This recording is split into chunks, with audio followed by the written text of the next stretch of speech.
I'm going to start the recording. There we go. So just before we get started today, of course, I just want to take a moment to acknowledge the most beautiful lands of the Lekwungen and Kusepsim families, where Royal Roads sits, and where I'm quite sad that we're not able to join together in person right now, but it is a place that ties all of us together, even though we're coming from different parts of the country. And perhaps they're from around the world, and I just feel so privileged to work and play and learn on those lands, and thank you for giving us this time today. So we're going, the whole idea of this series is to help build resilience and help you get through the months ahead, and as we sometimes go into winter especially, we can find ourselves struggling with, some of us find ourselves struggling with mood, or with just feeling like overwhelmed with the amount of things that come up, or maybe there's some relationship stuff that gets a bit more challenging as Christmas and the holiday season rolls around. So today we're just going to set the groundwork of talking about resilience and what are some of the things we can do to help build our resilience so that when we're met by challenging times, we can maybe deal with it a little bit better and bounce back. So we're going to start with a grounding exercise that Francis is going to lead us through and do a little check-in. And then we're really going to dive into this idea of resilience and the 4 pillars of resilience, and a couple of little exercises and questions to go through there, and then we'll do another grounding exercise that maybe you can take away with you to help you when you're starting to feel overwhelmed or stressed or anxious, and then we'll do a checkout and let you know how you can connect with us in case you want to ever want to sort of dive in more deeply or need some greater supports. So I'm going to turn my video off now, just because I know sometimes my connection gets a bit dodgy, and I find that if my connection's off, then I have a bit better luck of you not losing me. So I'm going to do that. Okay, I'm going to hand over to you, Francis. Thank you. So everyone, it's Thursday, and how are we feeling today? There's a little, you're probably all very familiar with this tool up here. We can use the pencil. We can circle our emoji, how we are feeling. Quiet. Yeah. Anyone, you can also write it in the chat box. If you don't see a nice specific emotion, nervous, okay. And then the board was cleared. Sorry, that was me. I didn't have to clear mine. I'm so sorry.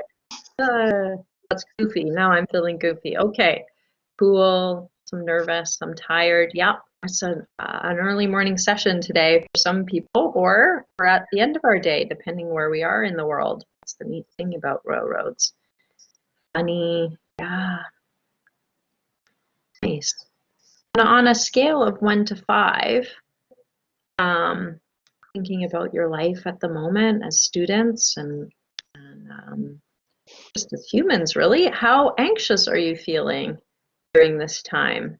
Maybe on a scale of 1 to 10, 1 being not so much and 5 being very much so. Maybe we can write in the side panel where we're feeling.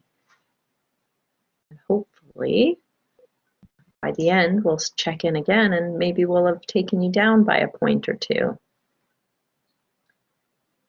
Some of our exercises and questions and whatnot. So some 4s, yeah, some anxiety out there. Yeah, 5 even. This is a stressful part of the year for students, especially. And we have always this pandemic hanging over our heads, so it is a stressful time.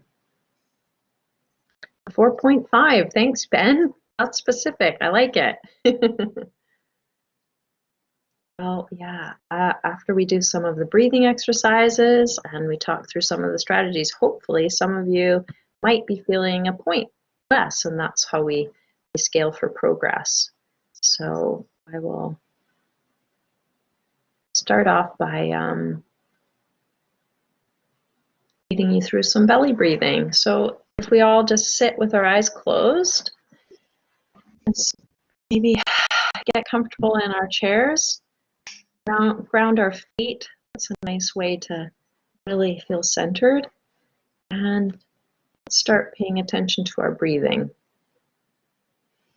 Breathe naturally just for a couple of breaths through the nostrils without trying to control your breath. Start to be aware of the sensations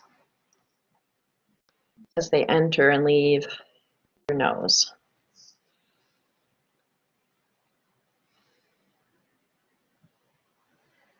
Put one hand on your belly now and the other hand on your chest.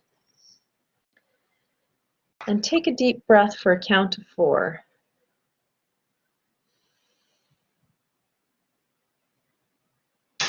And at the top of your breath, hold for a count of 3. And then we're going to exhale for a count of 4. So the hand on your chest should remain relatively still, but the hand on your belly will rise gently upwards and downwards.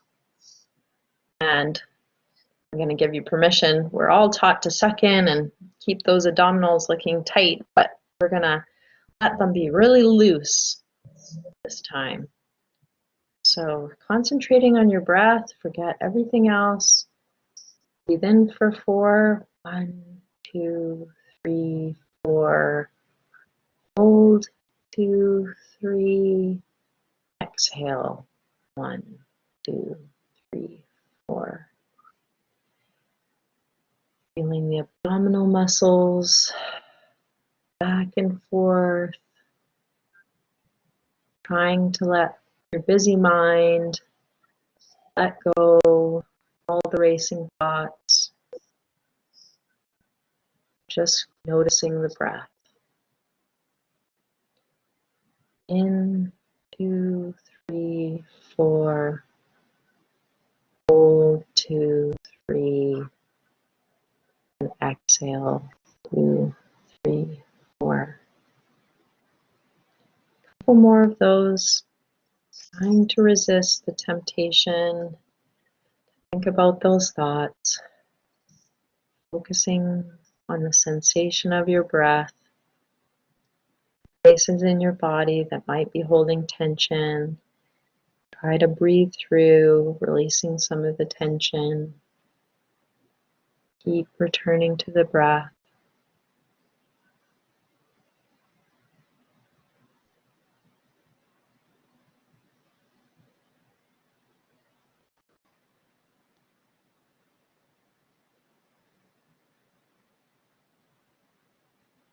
Another couple of those.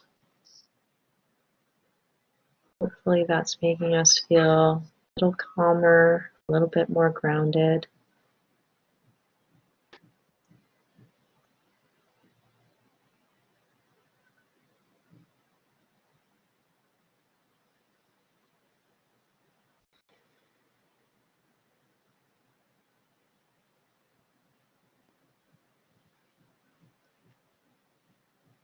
Lovely.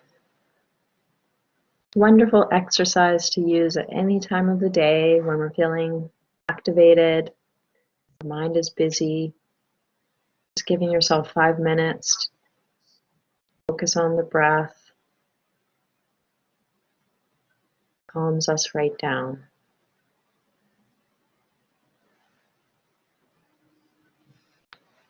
So bringing us back into a thoughtful mode and a poll here we have for you with a question.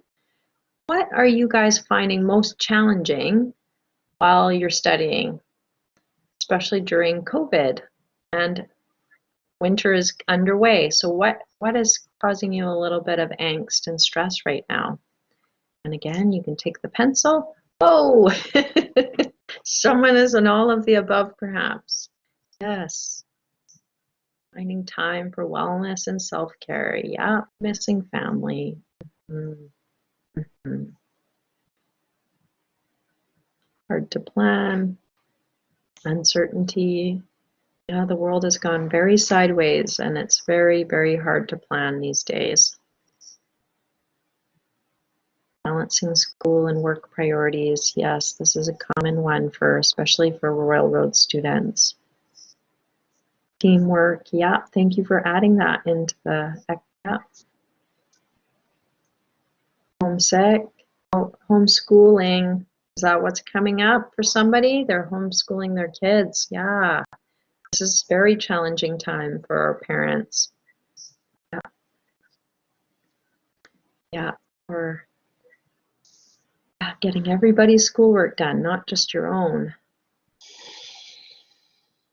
Too much screen time. Yeah, with everything online. Fun, our pleasure, our work, our school, everything is screen these days. How do we take a break from that?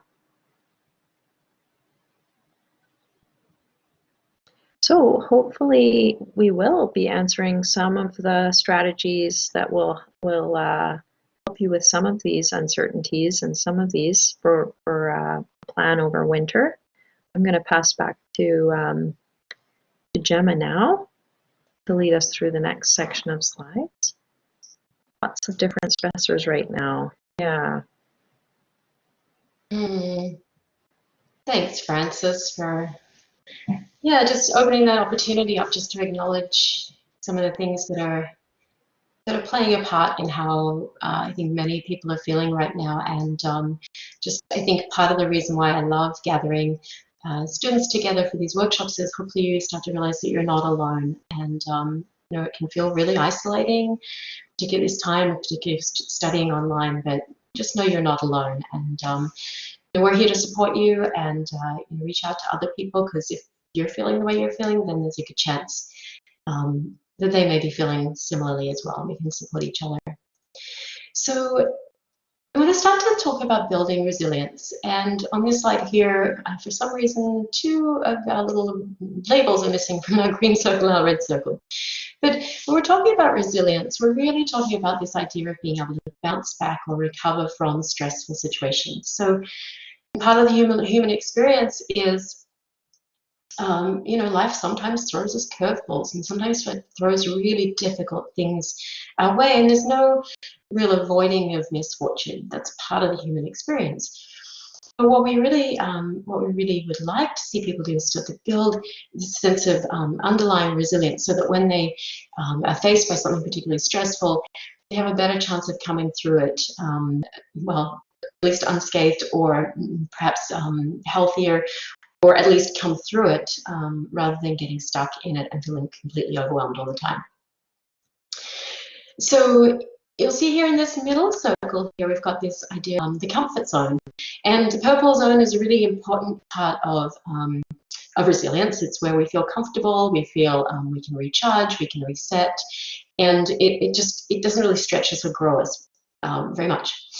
And we spend a lot of, some people spend a lot of time in this zone, and some people spend very little time in this zone. And I'm drawing attention to it specifically because if you're finding you're spending very little time in your comfort zone, maybe this is the only thing you're going to take away from today's session. And if it is, I just really encourage you to think about where's your comfort zone when it comes to stress, and what can you do to bring yourself into that, even for a moment. Now, then we've got this green circle here.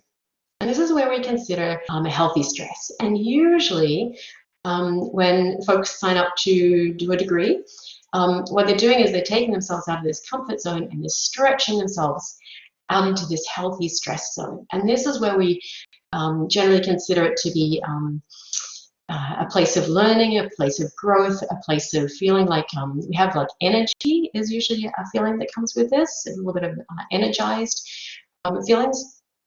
And this is a really great place to be if you're a student and you're trying to learn. Now, the trouble is sometimes we have just one too many things on our plate, or one too many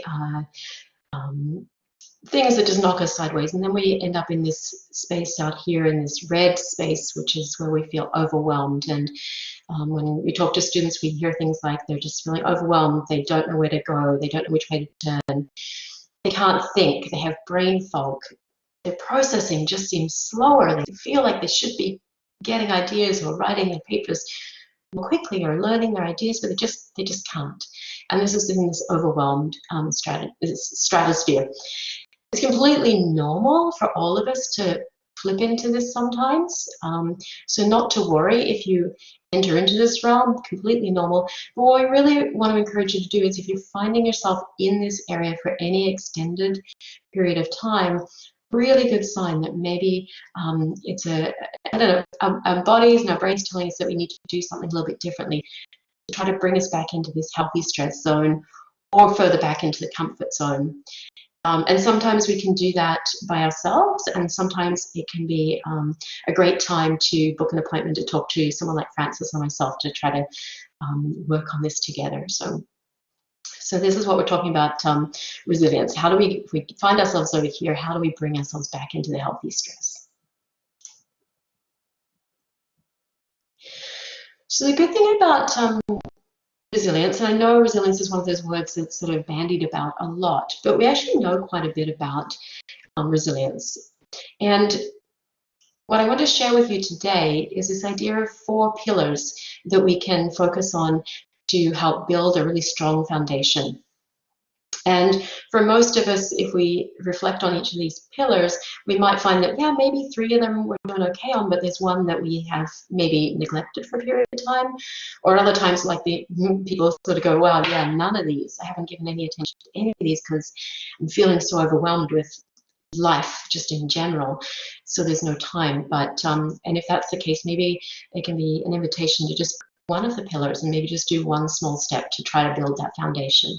So as we go through these exercises, we're by no means wanting to tell you have to do all of this all at once, but maybe just acknowledging if there's some little area that you could give a little bit of love and attention to help start to build that foundation. So we've got mindset, relationships, a sense of purpose, and health and energy. And I'm going to spend a few minutes chatting about each of these pillars as we kind of make our way through today. Starting with this idea of a growth mindset. I'm not sure if this is a familiar term to folks or if it's something completely new. It's totally great either way. But what we know is that most of us fall somewhere along this continuum of having a really fixed mindset, which means that we kind of feel like we're born the way we're born and we just are the way we are. To the other end of the spectrum would be more along a growth mindset, which means that you know, we can all grow and expand and learn and change over time. And most of us fall somewhere along that spectrum. Most people are not completely fixed in the mindset. Most people are not completely, fully, you know, growth mindset. But I think it's a really interesting thing to check in with ourselves about at different times. So you can see here in the middle, there's this gray set of things. And I'll just take a couple here to talk about this to explain the difference between the two. So you can see in the middle is skills. So if someone has a really fixed mindset, they're more likely to think that skills are things that you're born with. They're kind of innate and they're fixed. And sure, we might be able to, you know, do a little bit of practice, get better, but that's something you're born with. It's fixed in place. Someone with a growth mindset, you can see on the green side here, would believe that skills come from work, they come from practice. You can always improve, you can always grow. I think when students join into school, I think there's already a little bit of an indicator that perhaps you have a growth mindset. If you've chosen to come to school, you must have some part of you that believes that you can learn and grow and that you can build your skills. And certainly just about every part of school and academics is a skill set that you can learn and grow. It takes patience and time and practice. You can have a look down here at the interesting one partway down for feedback. Someone who has a really fixed mindset when they're given feedback will often take it as you know, kind of a personal affront or a personal criticism, and they tend to get really defensive and really hurt by it. And it's completely normal for that to be a little bit of a response to feedback. We're all human all the way, obviously, but it does tend to be more of a fixed mindset approach to feedback. But someone who has more of a growth mindset and is offered feedback will tend to see it as something to learn from and sort of as a gift to help them identify areas where they can improve or change. I'm pointing out feedback, especially as we're students. There's going to be a lot of times where you're going to get feedback either from instructors on assignments or exams or classmates and teamwork. And just taking a moment to reflect on how are you going to engage with the feedback? Are you going to default to a fixed mindset, or are you going to be open to this idea of a growth mindset? Yeah, and I guess just as another question that you can take away with yourselves, looking at skills, challenges, effort, feedback, and setbacks, is there one of those categories that maybe you could use a little bit of growth around in terms of seeing if you can create more of a growth mindset, or are you tending to be more fixed in your mindset around one of these things? And is there a way that you can take this away and grow and start to build your resilience through that?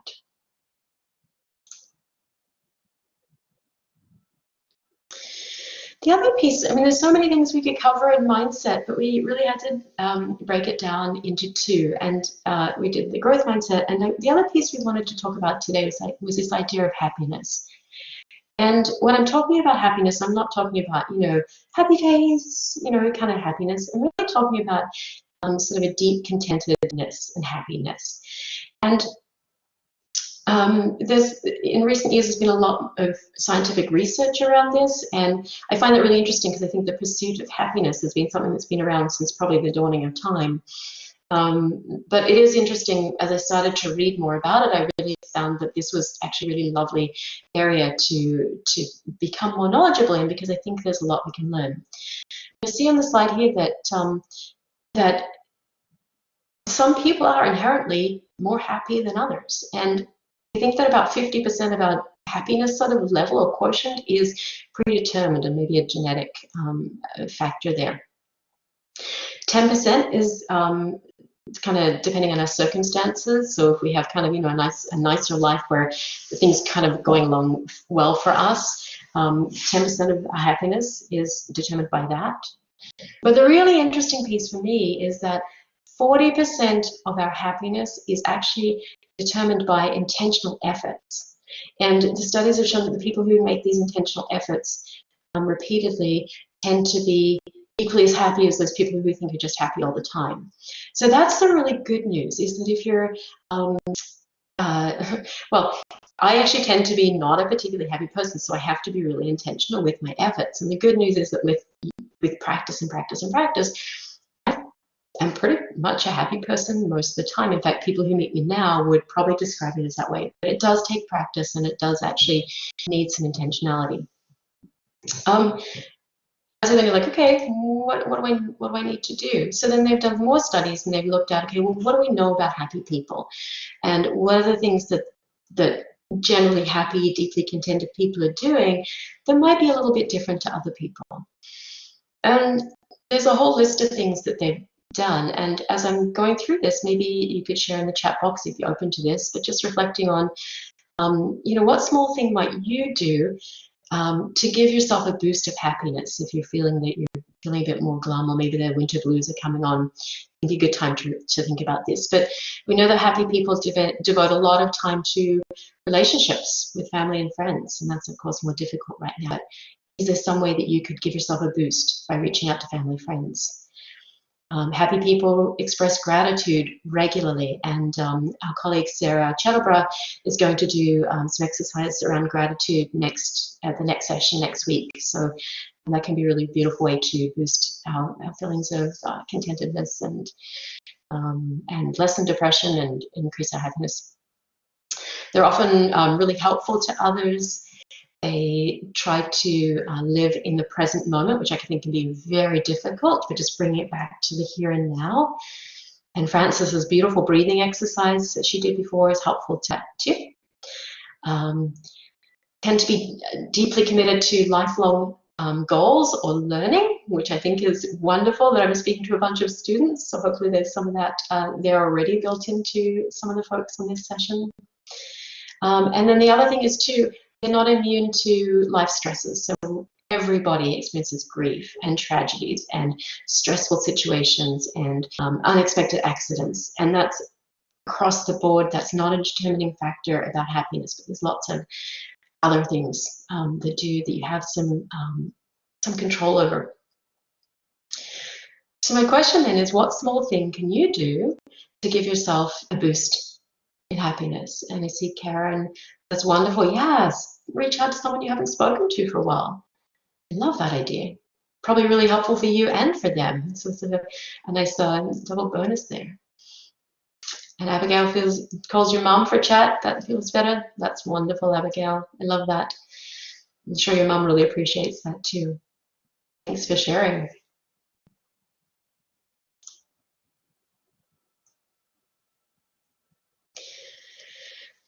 So mindset is one of the pillars of building resilience. And we have another pillar, which is the idea of relationships, which I think Karen and Abigail actually nicely let us segue into this, and this sense of belonging. And I think many of us know that this is an important part, sort of intuitively, and certainly in the field of psychology, this is a really this is a piece that we focus on quite often. Is, well, if people are feeling emotionally unwell, we can look at the connections that maybe are there or not there, and are they healthy or non-existent, or maybe some tweaks or changes may need to happen in that. And I think that this has particularly been an important thing to reflect on this year with the pandemic, and all the fragments and disconnections that have happened. It's made it much more difficult, I think, in many ways, to feel a sense of belonging. And so I think that we're offering this just as a way to just reflect and go, okay, is this something that maybe I haven't done for a while? Am I missing my people? Am I needing to reach out to them a little bit more? Or maybe I just, moved to a new city and don't know many people. So can you identify one person you might like to be more connected to, and how you make that happen? So, when we're thinking about sense of connection and belongings, in terms of mental well-being, most of us don't need masses of people. We just need one or two people that we know have our back, and one or two people we know we can reach out to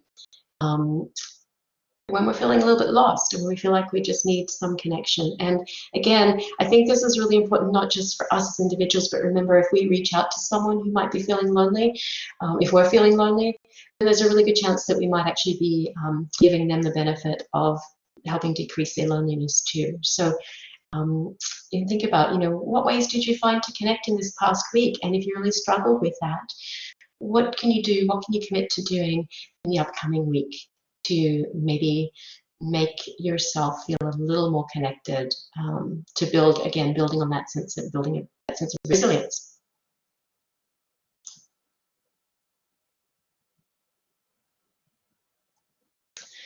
Francis, do you want to take over and talk about this next couple of slides?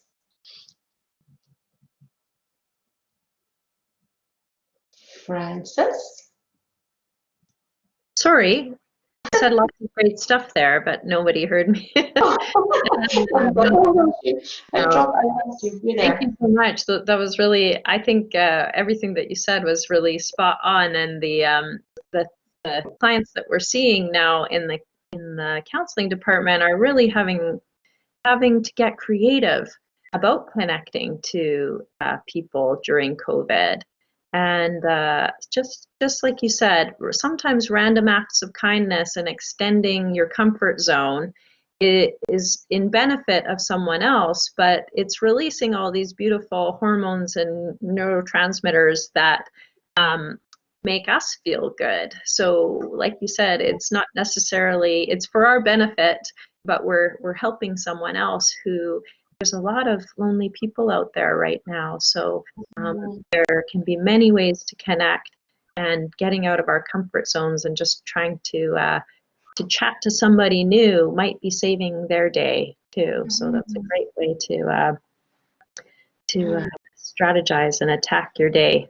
Mhm. And actually, before you go on, just one other thing. I was thinking about the parents, if there's any parents on this session with us too. Sometimes I know it's difficult if you're working and studying and have kids of any age. You're already probably feeling quite stretched, but sometimes it can be as simple as doing half an hour less of schoolwork and half an hour more of really just full on attention with kids can be help us actually do better in our schoolwork later when we get back to it, and certainly help kids feel more calm and really loved and things like that. So don't be afraid to close your books if you have kids. Close them and really focus on your kids. So. Nice. So one of the next building blocks is our future orientation, and that's quite difficult to have a sense of right now. But I'm sure many of you have started your degrees with a sense of purpose, and you have goals in your mind of why you are taking a degree, and they might attach to other future goals.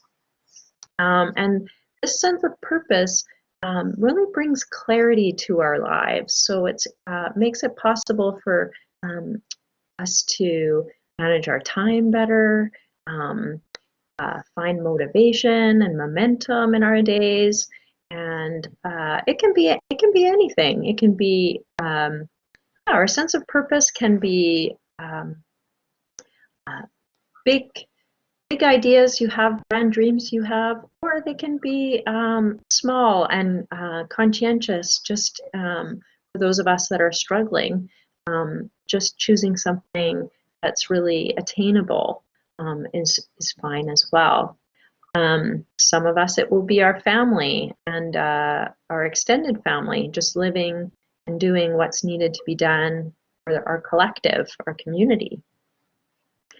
But it's helpful to pinpoint what that is, because when we think about it, or when we're struggling, when we're down, often it's what helps us bounce back. We can keep using it. We can pin it around our desk. We can have it as motivational vision boards, and it's particularly helpful for us to keep in mind as we have the winter blues. So, having something that's a little bit farther in the future to look forward to or to work towards helps us, when we're feeling a little stagnant or when the days are long and dark, we know that there's something, ahead of us that we can look forward to. So maybe in the chat box, if you feel safe and happy to do so, we can talk about, and you can think about what your sense of purpose is. When you look back on this time, what do you hope your older self will be seeing and doing? What do you hope to get this year, out of this time at Royal Roads?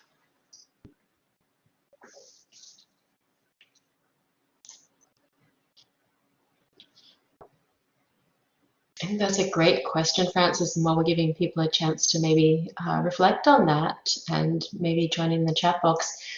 And I know you and I have chatted about this before too, but one of my sense of purposes is my kids. Part of the reason why I've gotten up every day for the last 19 years is to sort of make a life better for them. And then as well for me with career, I just really love supporting students, and that gives me a sense of purpose to get up and go to work every day. And as I say that, it sounds so cliche in a way, but it really does give me a sense of purpose as to why I get up and what I do, even when it's difficult. Oh, that's wonderful. And you're so good at what you do. It's what makes you take more education or spend more time learning about all the things that are important to you. So, I feel the same way being a parent. Yep, my family is very important to me, that they're safe and happy and healthy. one of my sense of purpose. And I'm a student as well now too in my practicum. So I'm finishing my counseling degree, and that's been my sense of purpose for the past 2 or 3 years now. And yeah, I think some of my sense of purpose is about to change as I go into become a professional and change jobs. So I'm thinking about my sense of purpose again at this time. Yeah. Lovely. Karen and Catherine have both joined in there in the chat box, Frances. Mm-hmm. Yeah, a sense of doing my best to help the environment. Yeah, that's a nice thing to be always grounded and centered about, isn't it? And there's lots of you doing environmental degrees at Royal Roads as well too. So it's definitely top of mind for many. I find it hard because I feel like I have less capacity for extras, but I try to stay connected to ideas bigger day. Yeah, it is hard. There's less capacity for sure when we take on our scholastic activities, and it's hard sometimes that takes, we are blinded by what's in front of us, and our sense of purpose gets a little muddled. Yeah, well, students often think their sense of purpose is really driven by their scholastic work at the time, but I offer you the chance in the next couple of days to think about the greater sense of purpose or smaller ones that might help you as we go through the next few months. So the next foundation block of resilience is our health and energy. So Gemma likes to call these the mom, the mom factors. So we all know what our moms are trying to do for us, our parents are trying to do for us, get us to sleep a good 8 hours. They like to feed us, and they like to make sure that we're doing enough exercise. So Emma can probably chime in because she's done a little bit more research on sleep. But I do know that getting a good night's sleep actually affects our productivity by up to 30%. So we can improve just by getting what's required, and that will be dependent on everybody's personal needs.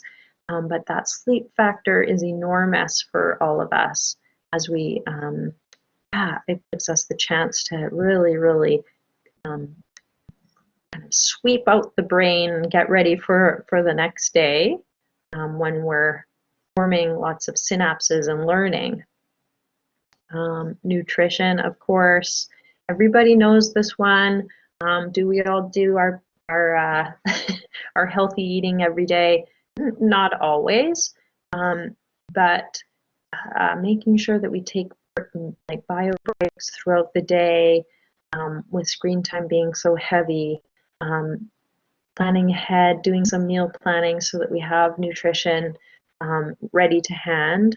Very important. Exercise, not as easy right now with our COVID factors causing some of our group activity, our group exercise, and some of the places that we like to go for exercise being shut down. This is when we're getting creative, but just gentle movement, walking, hiking, those are still available to us.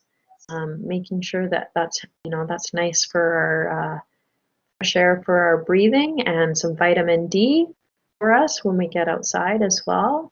Making sure that we have enough vitamin D and light over the winter months, which helps us, those of us that are seasonally affected by the light, and using our breath, like the exercise before, grounding ourselves with some beautiful oxygen. And sometimes that's just going outdoors and seeing the natural world and letting all that beautiful imagery kind of cleanse and clear our brains, our left brains, our busy left brains, and also has a spiritual aspect to many of us being outdoors. So grounds us and makes us feel part of something that is bigger than ourselves. So students often feel like they just don't have time for much of these self-care activities, many of these self-care activities.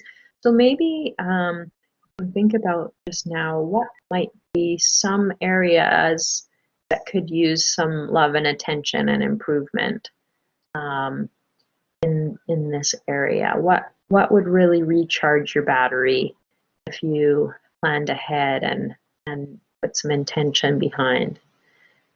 What's maybe one small step that you could take to improve your health in the next week or so? To just a micro bit of progress. Maybe it's just drinking an extra glass of water every day, or maybe it's taking a noontime walk around the block.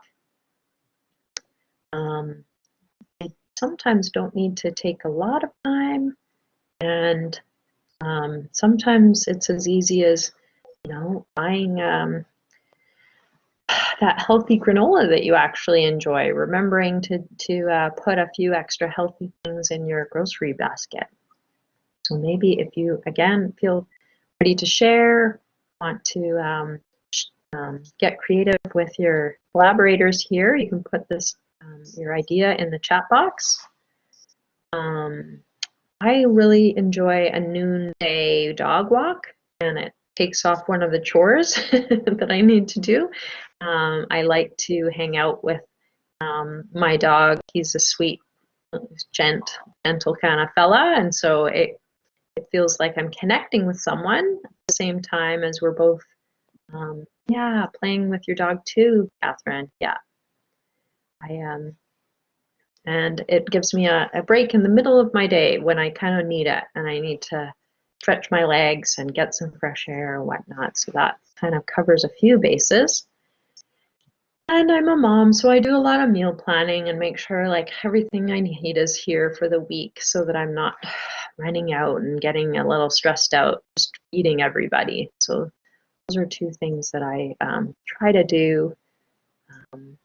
But I was thinking the other day, I need to step up my exercise a little bit. So I was looking at maybe one boot camp class that I could do outdoors with a group, and just one little improvement over the winter months I think might help me.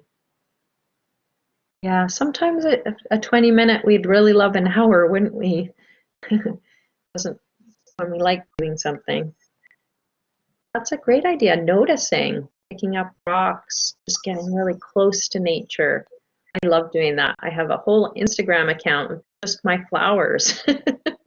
I take a picture of a flower almost every day and I post it. Yeah, that's great. Yeah, just getting close to the things that we like.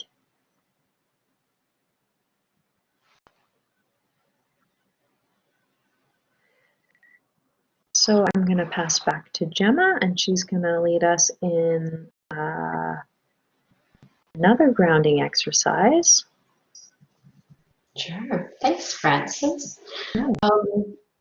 I always really like that last slide as you walk through it, and being sort of the participant, because usually I lead at these workshops, and so it's nice to be the participant and just really reflect on, okay, am I doing those? So I think about the fundamentals, and if I'm not, what's one small thing? So I really appreciate all those little small things that you suggested that might be able to just make a small tweak to maybe help start to build that resilience. And thank you for that. It was really great. I'm going to offer this again just as another exercise that you can take with you pretty much anywhere. And at different times as you're studying or as you're going through your work day or at different points in, throughout the day, whatever the day brings your way, sometimes we can find our anxiety or stress levels get a little bit heightened.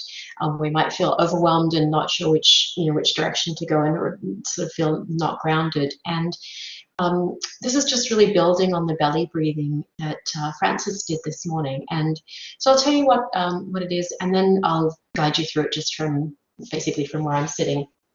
And you hopefully will join along with me. But basically, we're going to do some belly breathing, and then we're going to do this noticing, which I know some of you have already mentioned in the chat box. This is part of your daily practice as you go out for walks. But what we're going to do today is, as we take a deep breath in, we're going to start to expand our gaze around the room or out the window, just to start to really notice something. And what we're noticing is, with each breath, we're just going to notice something that's green. So it just gives our brain a break from wherever it's focused and to start to expand our view, start to look beyond ourselves a little bit, and hopefully help us ground in the greater picture around us. So I invite you now, wherever you're sitting or standing, to maybe just start to get a little bit comfy in your chair. You want maybe put your feet flat on the floor. Maybe just wiggle your toes just to notice where they are. Just gently start to deepen your breath. Maybe put a hand on your belly if that feels comfortable for you. I invite you to maybe close your eyes or soften your gaze. Just start to notice your breath. This beautiful breath that is serving you so well day in, day out. And I invite you to slowly deepen your breath. Take a slightly deeper breath and feel your belly expand under your hand. Then retract as you breathe out. Breathe in and breathe out.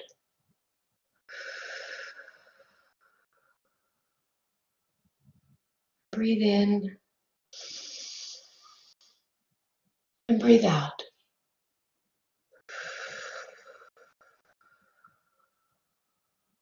As we breathe in together, glance around your room and notice something green and acknowledge it. I see a green book on my shelf.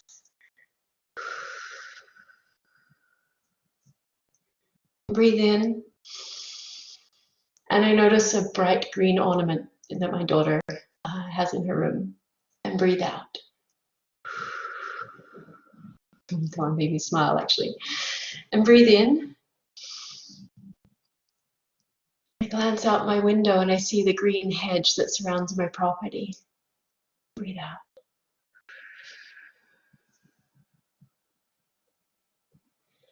Breathe in. I see my little green car that I've owned for a very long time. Breathe out.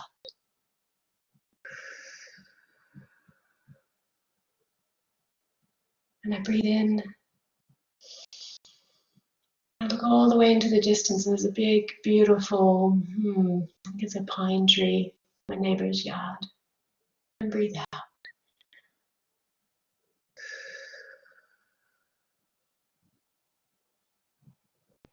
Take one more breath in.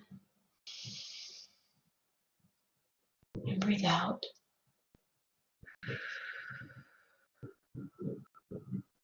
Now let's take the most beautiful breath you've taken all day. Breathe in. And hold. And breathe out.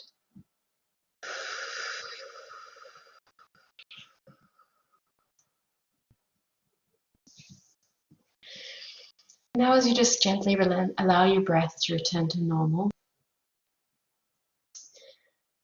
let's just go to our next slide and do a little check-in with ourselves.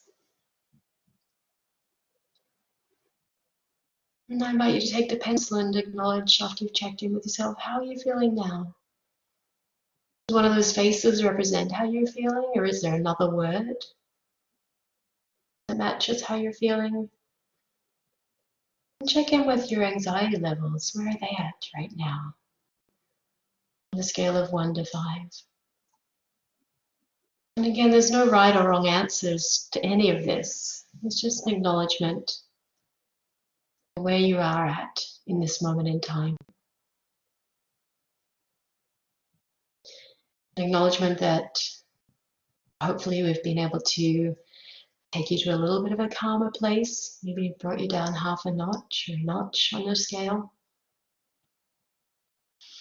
And if that's the case, thank you so much for joining in and coming on this journey with us. And really, really hope that you take that feeling with you throughout the day.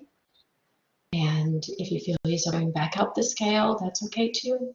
Maybe just take a moment to take a couple of deep breaths or think of one of the things that we've talked about today and see if there's a way that you can do some small piece to help bring it back down again. It was wonderful, great. So we got some quiet people and some happy people. Oh, some people are a little tired. Great, and some calm, some sense of calm. Wonderful, thank you. And finally, I want to just let you know how you can connect with us. So in the slide there's myself and Francis and Sarah. We make up the counselling and learning strategy team at Royal Roads. Like Francis and I both said, we love our work and we love connecting with students. So if you're curious or think that we're curious about what we do or how we might be able to help support you on your learning journey, then don't be shy about reaching out to us. You can email us at counselling@royalroads.ca, or you can book an appointment with us straight from our website online. So just kind of Google are you counselling and you'll find our calendar will come up there. Or you can phone and leave a message, but we don't usually pick up the phone just because we're generally in sessions with people, but we will phone you back within sort of 24 to 48 hours to schedule an appointment. And we're offering appointments on the phone or by Zoom at this time, and hopefully once campus opens up a bit more, we will be able to see students in person once the campus opens up a bit more and things are feeling a bit more safe and sane again. So don't be shy about reaching out for support if you feel like it would be helpful. And thank you so much for giving us this time, this precious time of yours to spend with us and focusing on resilience. We've got 4 more sessions coming up in the upcoming weeks at different times, so keep an eye out for those. And really hope you'll join in if it makes sense to. Thank you so much for joining in. Francis, did you have anything? No, thank you. I felt like this was a beautiful hour, actually, early morning. Thanks so much, Gemma. That was really nice exercise to end on. And everybody is most welcome to, come and see us. And we can work on more things like this, more strategies like this. And hopefully we've given you something to think about this week to just make a little bit of progress with your stress levels. And a few little tools to help you through your day. Great, thanks, Francis. And enjoy the rest of the day, everybody. And hopefully we'll connect if it makes sense to. Bye for now. Bye.